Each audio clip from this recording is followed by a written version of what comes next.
তিলোত্তমার বুকে এই ধরনের ঘটনা সামাজিক মহলে আলোড়ন ফেলে দিলেও বড় পর্দায় কিন্তু এই ধরনের বিতর্ক এই প্রথম নয়। বড় পর্দায় যখনই রাজনৈতিক, সামাজিক বা সাম্প্রদায়িক নিপীড়িত মানুষদের কথা উঠে এসেছে, তখনই তা বিতর্কের মুখে পড়েছে। আপনারা যদি সাম্প্রতিক অতীত দেখেন, তাহলে দেখবেন কেরালা স্টোরি বা কাশ্মীর ফাইলসের মতো ইভেন্টগুলি যেগুলি বড় পর্দায় উঠে এসেছে। তাহলে বেঙ্গল ফাইলস কেন আলাদা? বেঙ্গল ফাইলসকেও কি আমরা বড় পর্দায় দেখতে পাবো? কাদের স্বার্থ লুকিয়ে রয়েছে বেঙ্গল ফাইলসের রিলিজ ইভেন্ট আটকানোর জন্য? কারা চাইছে না এই ঘটনাটি মানুষের সামনে আনতে?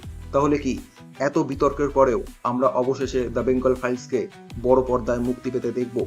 আপনারা এই সিনেমাটা নিয়ে কতটা এক্সাইটেড? কি মনে হচ্ছে আপনাদের? কমেন্ট বক্সে কিন্তু জানাতে ভুলবেন না। আপামর সিনেমা প্রেমীদের মতো আমরাও চাইছি এই সিনেমাটা যেন বড় পর্দায় মুক্তি পাক। তাই আপনাদের সঙ্গে অপেক্ষায় থাকবো আমরাও। ধন্যবাদ।